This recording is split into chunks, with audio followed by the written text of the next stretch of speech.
Cougs house following a 65-46 beatdown of TCU. The Horned Frogs, Noah Reynolds said that Houston is the best defense in the country.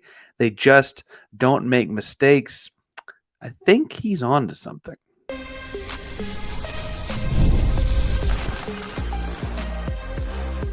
You are Locked On Coogs, your daily podcast on the Houston Cougars, part of the Locked On Podcast Network, your team every day. Welcome to Locked On Coogs, a podcast about your Houston Cougars. I'm your host, Houston-born teacher and coach Parker Ainsworth, here breaking all things Cougs after Houston knocks off TCU 65-46 in their third game of Big 12 play. We want to join the conversation, but you don't know what to say. Tell us in the comments down below what your reaction to the beatdown was. It was a roller coaster of sorts. Got a lot to get into in this one. I also want to talk about the idea of a statement being made in the last 48 hours by the Houston Cougars.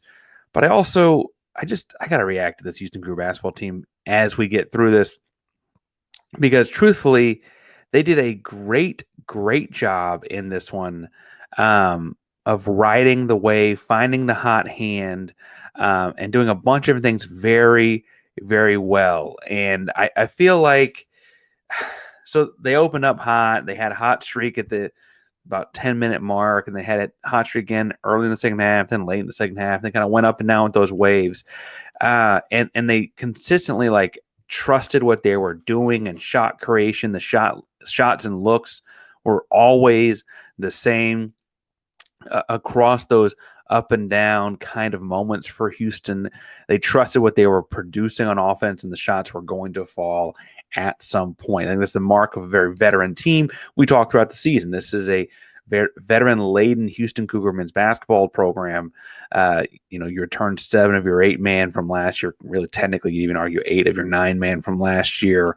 You pull in Milos Uzan, started for 2 years at Oklahoma in the Big 12. You feel pretty good about what you got going on. I think what I liked most about this win, I'm just thinking things I'm going to remember from this Houston and TCU game down the line, is that it was another example to me of Houston just finding the guy whose night it was. Over the weekend, we talked some about the BYU game, and admittedly it was a quick turnaround for TCU, so we get to talk about it a whole lot.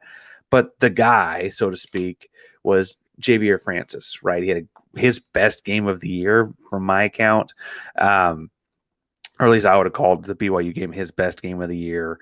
And they let him play a lot. He played nearly 28 minutes, something like that. He played a lot more in that one. Then tonight, as Houston knocks off TCU, the hot hand of sorts was Malik Wilson. He'd be getting 6, 8, 9.9 minutes a game. He got 18 in this one. And really, his 9 points and 5 rebounds don't quite tell the full impact of the guy had on this game. He was pushing the pace, running the floor. I thought it was Malik's best game of the season. And Malik has had some moments where he looked really good, but from start to finish, his 18 minutes on the floor really, really impactful in this one. 18 minutes on the floor, really, really impactful in this one. Couple different diving, loose ball pokes, a couple very, he had 5 rebounds, but several of them were very importantly timed. Great defense. Even the one time TC, I can't remember who it was on the Horned Frogs. It was Reynolds, had a fall away 2 over the top of his hands at the end of the shot clock.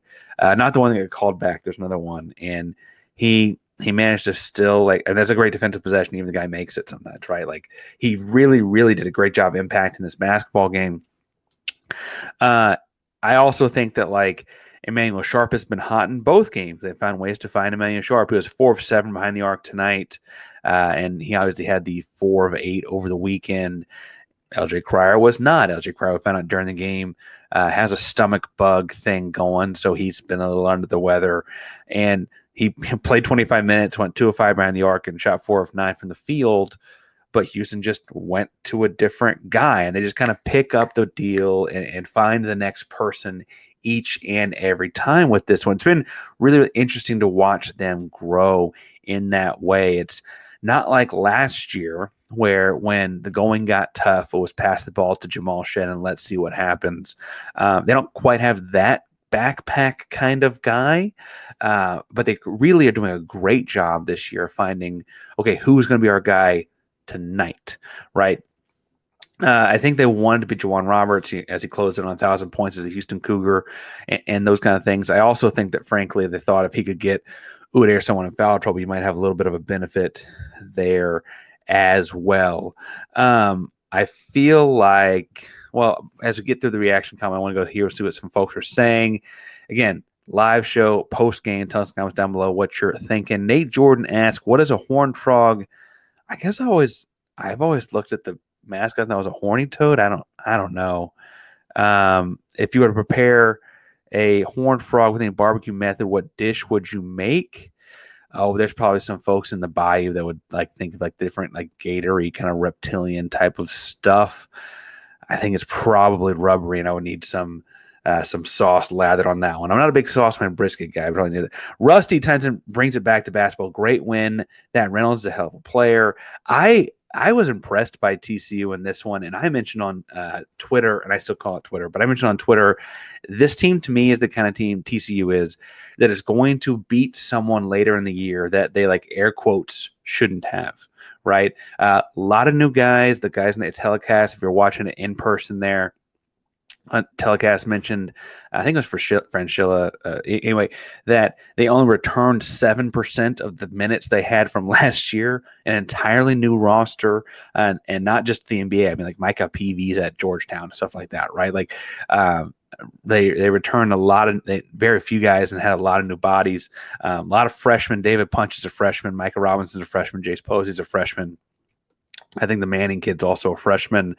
And with all of that, right, there takes a lot of gel time. Then you get to the Big 12 gauntlet and all of that. I mean, Houston catches them pretty early in this, obviously. I feel like they're going to knock off a BYU, a Kansas, and Arizona, somebody later in the season that they maybe, again, air quotes, shouldn't.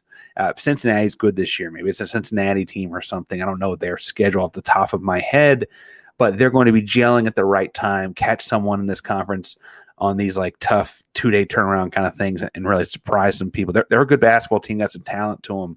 Just nothing, no match for the Cougs. I want to sit on Blake's comment here. Blake commented that Uzan looks way better defensively, and Sharp is continuing to improve my belief in him as our go-to guy in those late clock one-on-one situations. He was the reason for us playing away in this game. Ben DeBose, who is a Rockets guy on Twitter, he commented that it looked like Steph Curry kind of stuff. And I think what people are getting used to with Emanuel is they're used to whether it was Shed driving the basket, even Sasser would drive to the, its little floater, mid-rangey kind of stuff. His like sidesteps, whatever. When you're like killer guy, your go-to guy in those moments and all of those kinds of things is a catch and shoot guy like Emanuel is so good at doing. He doesn't look the same. And I think there's like an aesthetic there that's hard to get past. And Dies says, "Go Cougs" here. Agreed, Dies. I do think that I think that takes some getting used to. But Emanuel, I think, has the attitude for a shooter to be that guy. And he's not just a shooter. I think he's uses his frame well. I do think he drove to the basket better a year ago than he does now. But he's shooting like 50%, give or take 2 percentage points to get on the given day on the year from three, and I those are worth more points. And so I think that's the way that goes. And then Blake's earlier point about Milos, before I get off that comment too far, Milos has grown up so much, and Kelvin said it was going to happen, and Kellen said it was going to happen, and Quanis said it was going to happen. They went out and picked Milos Uzan as far as finding a transfer point guard to come in and play this role for Jamal Shed, and after Jamal Shed left, obviously. And Milos, you can't replace Jamal. Jamal's jersey is going to be up in the rafters, right? He has learned so quickly, adapted so quickly, right? And frankly, part of the concern was, can he stay on the floor, right? In Auburn, he fouls out and stuff like that. Like, what's Alabama, he fouls out. Like, what's he going to do when these tough games, he's got to play all 40 minutes or whatever?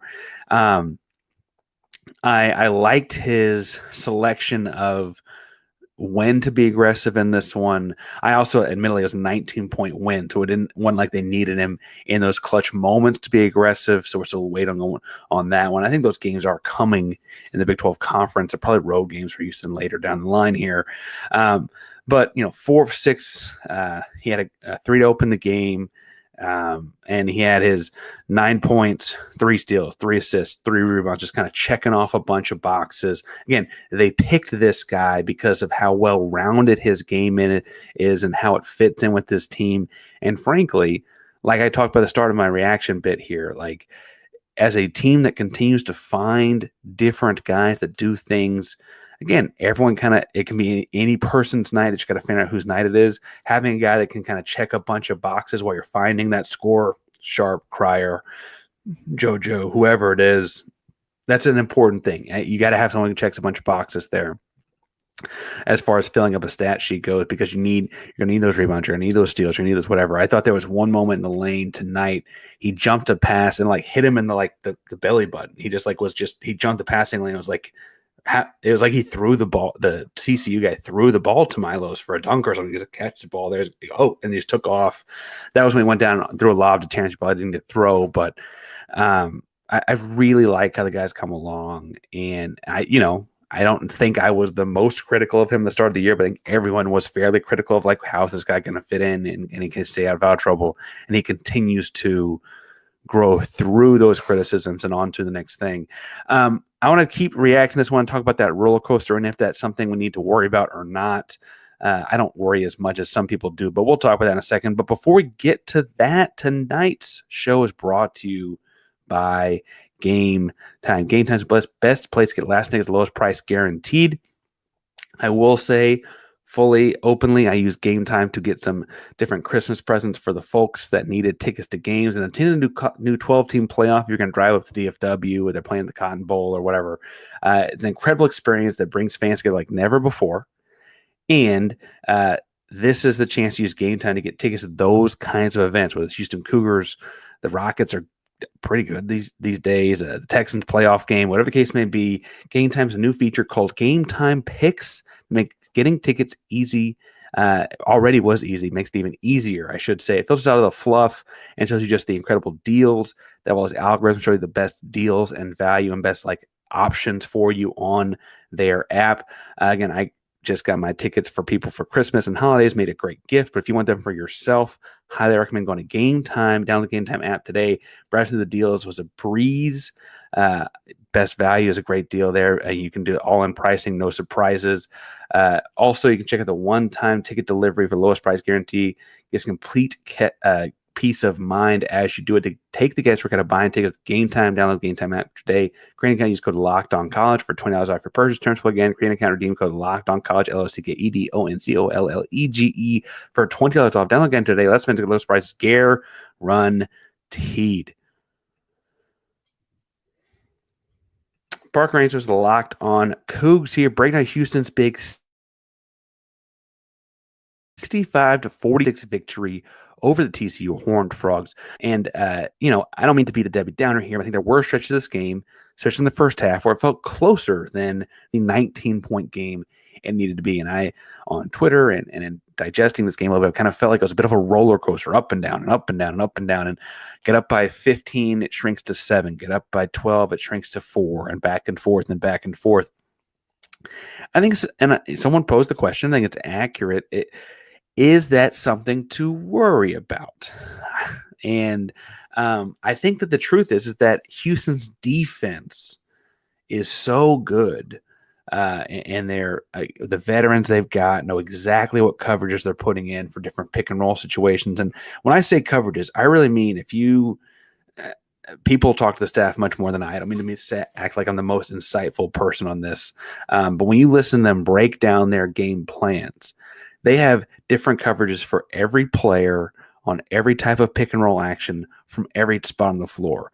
Meaning Noah Reynolds on the left wing gets covered differently than Noah Reynolds on the right wing.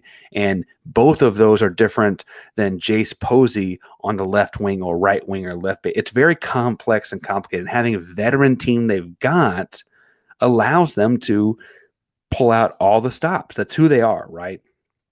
And everything's super intentional, and they all are making the reads and playing together and playing on a string.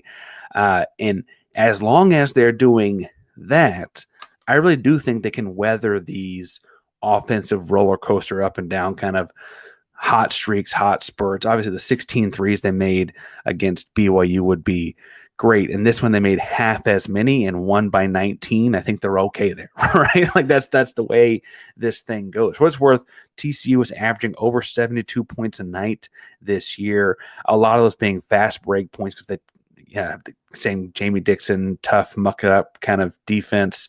Houston held them to 46, right? Like that's just kind of who Houston is. They hold teams to 20 and 30 and sometimes more points below their season averages. When we talk about BYU being an 85 point per game team, Houston held them to 55.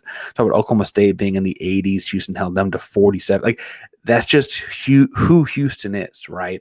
And if they're going to continue to do that, they can ride out those like dry spells of offense across the board here. The only Big 12 game I'd be worried about those dry spells hurting you right now, and I haven't watched a lot of Cincinnati, but people tell me they're good, and I've got to go watch them. I got a Cincinnati buddy.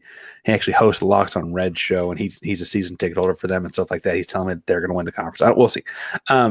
But Iowa State, and that's mostly because Iowa State plays a similar level defense to Houston, if we're being honest.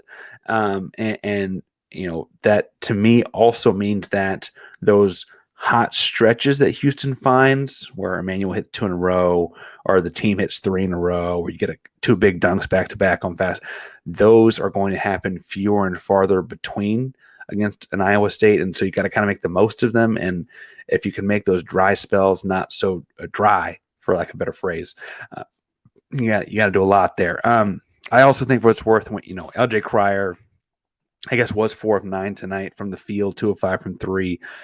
He hasn't been right for 48 hours, and it sounds like he's got some stomach stuff going on. And college kids get sick, pros get sick. We turn the Michael Jordan flu game and all that kind of stuff, right?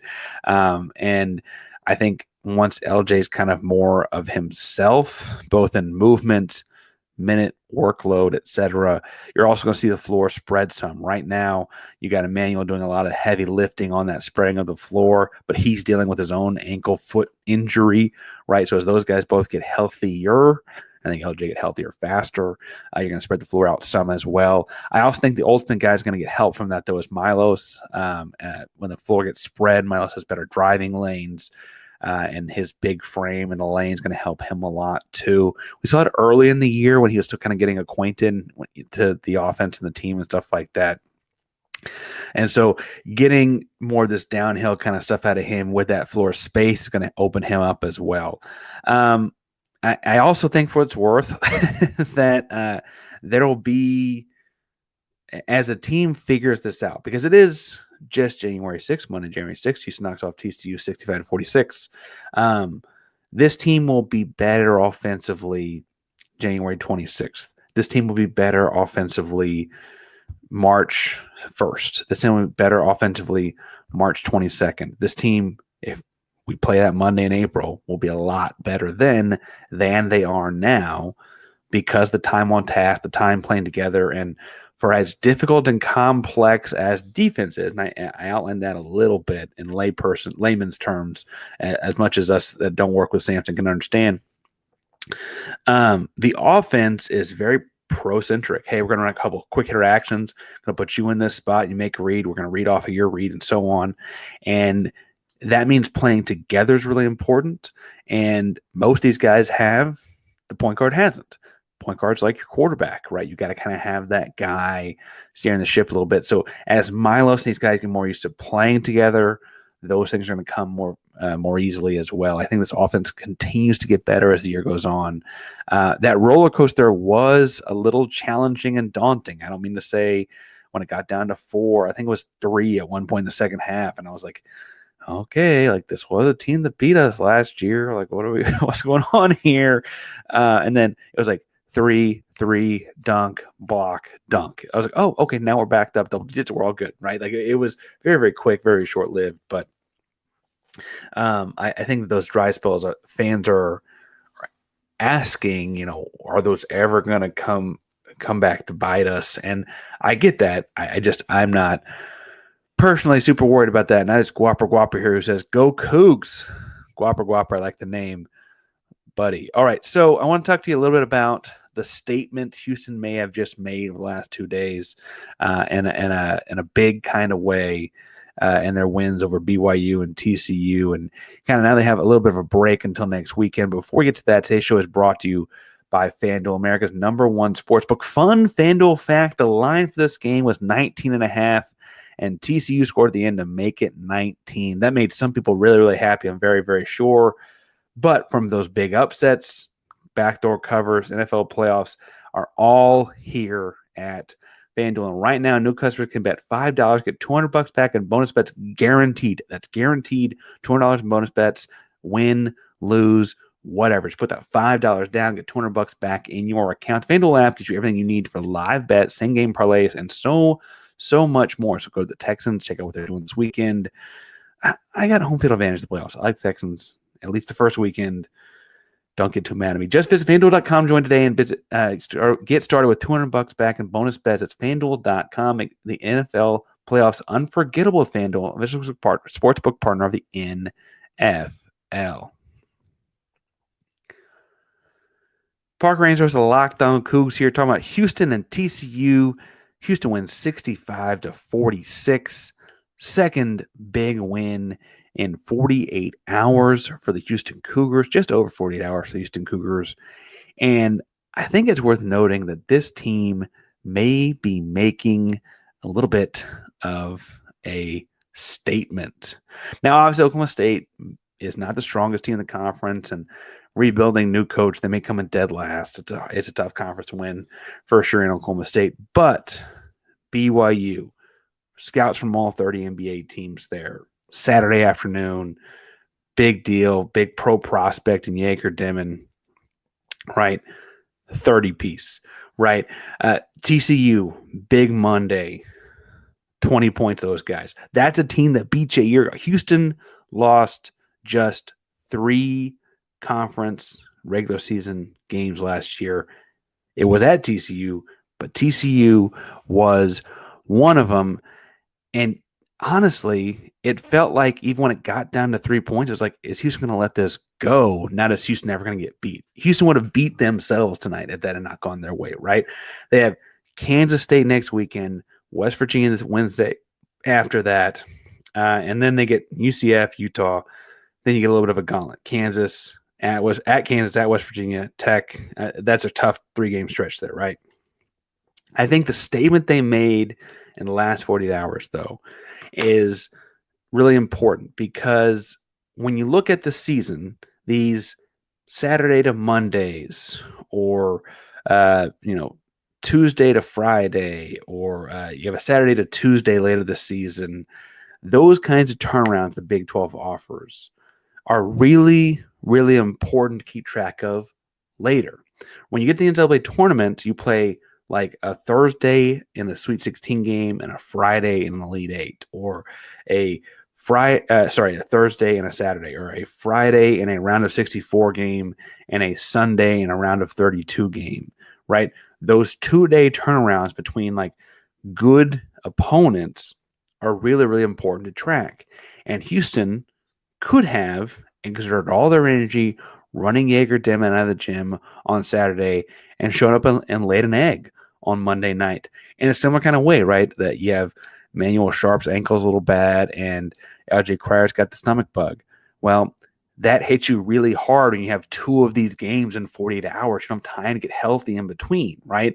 These little testers, these little 2 games in the short windows are really, really important to keep track of as you get ready for March if you really want to keep it moving, right? Now, I really do think this Houston team is going to do very well in March because of how they're gelling and the timing of it all and all coming together and convalescing. And, if we get to San Antonio, it's in San Antonio, folks. It's not far away. Make the drive. Anyway, I think that these 2 and 48 are really, really important to follow. So, like, the next time something close to this happens is later this month. You have a Saturday at UCF. Turn on play Utah on Tuesday, right? When you have traveling back and forth in between, going from Orlando to Salt Lake City. I'm assuming you'll stop off in Houston for a day or two. Like, that's a lot of moving pieces. How do they do on that? Then they go from that Tuesday, go Saturday, Wednesday, Saturday. That's 3 games in a week, right? The same kind of vibe there. The next Saturday to Monday turnaround, if I'm reading this correctly, is in February. Saturday the 8th, you're at Colorado. Monday the 10th, you're at home against Baylor. That's exactly how like a Sweet 16 Elite 8 matchup could go when you're going from Colorado to Baylor. And frankly, with Baylor being an in-state team, like obviously Fertitta's going to be filled up, and we know how that goes. But like that's a tough one, right? And so I think that when Houston wins the two games by a combined 50, the two games by a combined 50, BYU on Saturday and TCU on Monday, it kind of puts the world on notice. It also, for its worth, it shows that, like, hey, Houston can go and get 86 on the Saturday, and while their legs may not be there for the jump shooting on Monday, 2 days later, whatever, like, they're going to hold you to 45, 46, right? Like, you're not going to run away from this team. This is a team that's kind of digging out of a hole they created in a national media kind of way, right? With those 3 losses in November, Alabama by 5 in overtime, San Diego State by 3 in overtime, and Auburn by 5 in a close game that, again, Milos fouls out of with several minutes to go. Like, those tough losses, you and I have seen this team grow through it because we watched Houston play Toledo. We watched Houston play Troy. We watched Houston beat Butler pretty handily, right? Like, we understand, you and I do. But from a national perspective, they're not checking in on this team unless they're Locked On Coogs listener, in which case I thank you and hit subscribe, hit the bell so you know we're live every night or after every game. I feel like, honestly, that's a great statement, and that's kind of hopefully setting off warning bells for people that are, Houston's ranked 12th right now. They're definitely better than the 12th best team in the country, but those 3 losses are looming too big for some people to get past. Stats Chew, I don't want to leave this behind. He made a comment. What's on the bench so far? Malik was great tonight. I think Cougs would be on top of Malik, or Terrance gave us 20-25 combined off the bench nightly. I have to say, I really thought a big part of this team coming into the year was going to be Terrance. I think Terrance is a pro, and I've said that, like, as he's healing off the Achilles injury, you're going to see a lot of growth this year, and someone's going to draft him on potential alone, right? Because he's got the frame, he's got the build for it. Tonight, Terrance and Malik combined for 11 points. Terrance has kind of had, in his 3 Big 12 games, kind of 2 of them not so great. He's kind of figuring out Big 12 play. Remember, he missed Big 12 play a year ago. I do think, though, that Houston's been playing basically 8 guys for the crucial part of games, starting 5, and then Francis, Arceneaux, and Wilson. I guess Mercy's the 9th guy in the game, but even that's not all that often. I think he had 3 minutes tonight, right? I will say, though, if that bench group, Wilson, Arceneaux, Francis, continues to play productive minutes, maybe not getting 25 points, although that would be great. Tonight they combined for all 3 of them combined for 15 points, right? But the defense those guys offered, a couple big Francis blocks, great Malik Wilson rebounds. Arceneaux is a defensive nightmare for other teams with his long arms, the passing lanes and stuff like that. That changes the game a lot more to me. The fact those guys are so active defensively, and there's no letdown defensively. There's not a whole lot of teams that, I know you and I get spoiled just because we get to watch the Houston Cougars play defense all the time. There are not a whole lot of teams in America where 1 through 8 does not drop off defensively, right? There just aren't. And to have that kind of constant pressure, it's where Noah Reynolds will comment, as he did in the post game, that this is the best defensive team in the country. Quote, Noah Reynolds, this is the best defensive team in the country. They just don't make mistakes. That happens when you have that many great, talented defenders.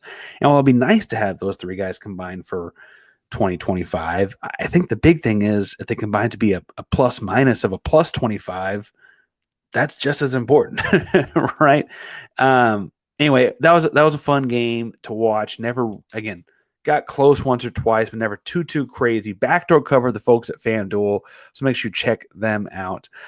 We doing a little bit of football talk on this is going to serve as Tuesday's episode. We'll chop it up, make a couple episodes out of it. But Wednesday, we're talking with Martin some about the transfer portal and football stuff. So make sure you subscribe. You're going to want to hear that one. So hit the bell so you know when things happen here at Locked On Coogs.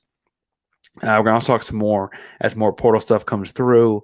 We're also going to talk some about the basketball roster. We've got a couple days between games here with Houston not playing again until Saturday. So lots of stuff. And then whatever this blizzard's coming through the state of Texas, I don't know how it's going to hit you guys. I don't know how it's going to hit me. We'll see how all that goes. But apparently it's going to snow a lot in Texas. I don't know. Locked On Coogs, we are each and every day, though. So Locked On Coogs Premier, Locked On Podcast Now is your team every day. Go Cougs, guys.